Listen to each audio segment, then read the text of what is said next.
I have arrived again at my northern hideaway.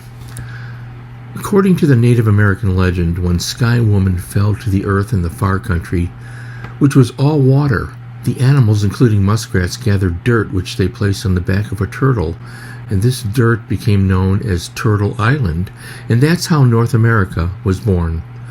The Ojibwe traveled along canoe routes, trading furs and befriending the French Jesuits. The Ojibwe became a powerful group of connected people who fought the Lakota and Fox tribes to secure their northern land. They defeated the Sioux in a final battle believed to have occurred on Strawberry Island on the Lac du Flambeau Reservation.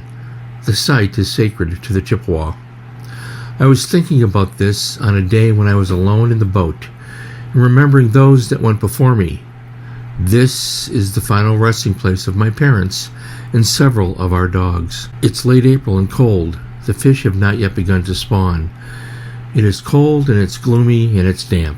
We wait for sunlight, and when it comes, the waters unite us. How many streams and creeks and rivers do you cross each month? How many lakes are nearby? This is our bond. The wind in the tall trees and the call of the loon. The gliding sweep of an eagle in an endless blue sky. The sun glinting like diamonds on the lake in the late afternoon. The sun propels us toward activity, and the cool touch of winter fades. Very soon summer will be in front of us. It's time to rock and roll. Bowl.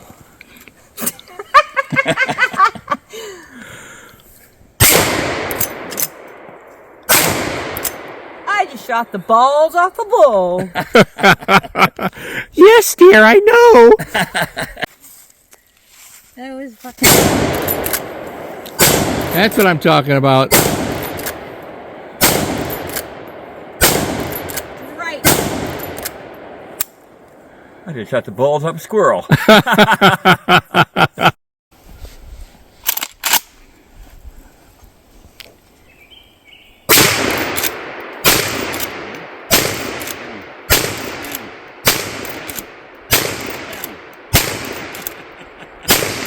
just killed a tree. Welcome back to the corral. We're doing some bull ball shooting and squirrel ball shooting and all sorts of things. Just kidding, folks. We do not harm animals here. Well, anyways. Cheers, everybody. We're back in the saloon, and we're going to do a quick little talk here about 3 Westerns that I'm really quite fond of, and so we'll get right to it. Here at the saloon, we have a spittoon at the saloon. Here it is. And the smokers use it for cigarettes. I don't smoke. All right, so as I promised, we're going to do a couple of quick talk here about some Westerns. It's pretty cold out right now. It's April. I don't know when I'll be able to get to post this. I'll try and post it as soon as I have Wi-Fi access, which I don't have up here right now. I could probably use my phone. I'll try that. We'll see how it goes. Anyways, the man from Texas. This is going to come flying up on the screen here. And this is H.A. DeRosso, one of the greats. Now, I've talked about DeRosso before. I have an episode where I visited his grave. I'll try to remember to link it below. Don't count on that. I will probably forget. But I'll try, okay? The Man from Texas, which was originally published as The Gun Trail. This was, what year was this? This is a 53. DeRosso is one of those writers where you're not really always going to get a happy ending. Sometimes he gets close to it. Maybe the editors say you have to. I don't know. The Man from Texas is a pretty good, hard-boiled Western. Don't look for a traditional ending. I should probably preface this down below with modest spoiler alert. I'm quite fond of DeRosso, so we have him up here since we're talking about Westerns. As you saw from that little clip, we're shooting guns off. We're in the saloon.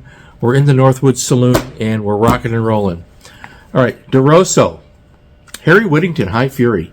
Anyway, I forgot to mention, so this is about a man who just took some hits. He finally got tired of being it. The negative things, and he went for it, and it all went to hell. I'm sorry. Harry Whittington. Let's get back to Harry Whittington. High Fury. This is about a man who finds a woman on the road, on the trail, and she's in a poor way, and so he saves her. And he's looking for some men that did him wrong, and so he's trying to help the woman as well as seek his own vengeance against these men, who it turns out are the ones that did her wrong. Look at how short this book is. I'm guessing if it's 50,000 words, 60,000 at the most. I haven't, I could try and figure it out. These little paperbacks, this is 40 cents, and this is also 53, I believe. I'm sorry, this is 64, so we're a decade later. Harry Whittington, DeRosso, these are guys, if you haven't read their books, you people out there that are looking at June on the Range, which is one of those booktubing trends, I think it's great that you're doing that, but try not to do the Google list. My recommendation, I'm not telling you what to do, try to watch booktubers who read Westerns regularly and see if you can add something to your list that's not what you Googled, because it's the same list all the time, and every year it's like every June everybody's doing the same books over and over. And not that they're bad books, if you're going to look at The Virginian by Owen Wister, great, Riders of the Purple Sage by Zane Grey, great, whatever. The Man from Texas, DeRosso. High Fury by Harry Whittington, the great Harry Whittington, the great DeRosso. And for my last little plug today, Peter Brandvold, 45 Caliber Revenge. Peter Brandvold is just doing a fantastic job. He is contemporary, 2004. This was the first Brandvold Western that I read. So I was a little late to the dance because I think he started publishing his Westerns in the late 90s, so just a few years earlier. And I almost wrote him a fan letter when I read this. I thought, okay. But later on, I was able to do a review of one of his books. I think it was A Loot Prophet. And I told him, in the review, I said how I felt about how great he is. He's really a masculine writer, and we need a lot of that. And Peter Brandvold, and I don't speak for him. I've never met the man. But I'm a fan, and he knows it. We've communicated privately and so forth. He writes what he wants. A lot of the other guys write because the publisher says we want this house style. He can do that, I think, and he maybe does now and again, but he also is his own man. That's rare with writers of any type. So, Brandvold. 45 Caliber Revenge. This is about Kuno Massey. What a great character. This is another one, very much in the vein of Whittington and DeRosso, where this Kuno Massey's just got the odds stacked against him. And he's going to try and push through to get ahead there and make a life of it. This was a series. I don't know. I think that I don't know if Wolfpack has reprinted any of the Kuno Masseys. I know that there are different editions of Kuno Massey stuff out there. Because I have all of them from Berkeley, that came out from Berkeley, I'm not sure if I have them all, actually. And I do have a running list of bibliography of Brandvold books that I'm trying to keep up with them. And it's like, yeah, sure, that's not going to happen. Hang on. When you're in the bar, especially at McNulty's bar, even on a cold April day like this, you're going to drink a beer. We have a keg of Fireball down here. We have, this is, by the way, Hobgoblin Red Ale. I also have Bellhaven Black Stout. We have Jack Daniels. We have Captain Morgan. We have Spiced Rum. We have all sorts of stuff here. I don't know what we have. We have, you name it, it's here somewhere. Miller Lite. I have a case of Miller Lite. I just put in the there's a fridge behind me. And the reason we do that is because it's not just my brother-in-law and I that sit here and drink all day. I'm on a lake, and I'm going to be showing you a little bit of that this summer. I'm on a cabin on a lake. I'm 30 feet from the water, and this is the garage where we built a bar, and we have a lot of people on the lake come in to visit, and we've had some very, very wild times in this little bar that John and I built, and we're really proud of it. So we're going for the gusto. So shooting guns off, shooting off cans off a log. We have with us up here, I think we have 4 rifles. I think about 8 Colts revolvers. I have a Smith & Wesson Model 19 357, which I showed you previously in my episode about the Clint Eastwood paperbacks. That's really a beautiful gun. And I'm not sure what else. I mean, we loaded, everything's here. So, we shoot frequently. We hike frequently. This is I'm up here on the Chequamegon Forest Trails is where we go hiking. And we go to other places. Sometimes we'll go up to the Apostle Island, the Apostle Islands, Madeline Island, specifically, and other places up in Michigan, Ironwood, Hurley.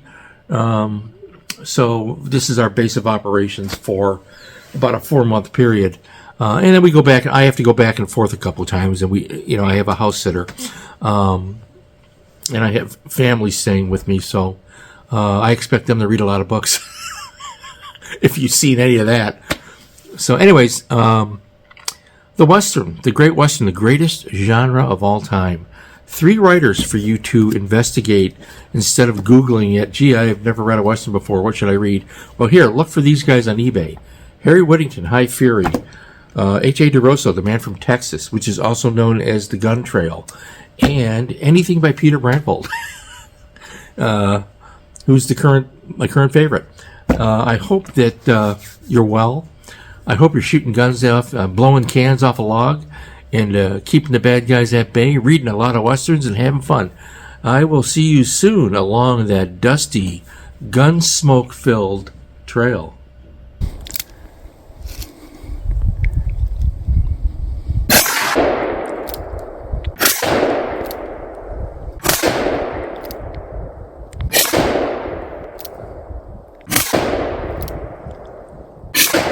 I love the smell of gun smoke in the morning. Hell yeah.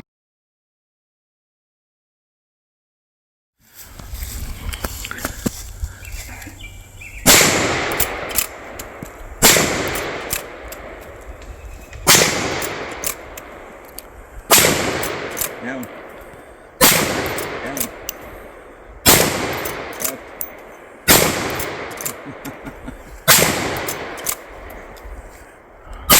There you go.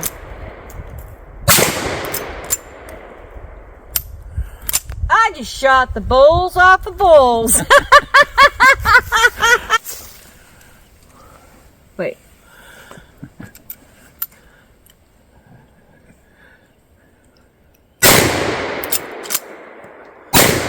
Ow. And he's done dead.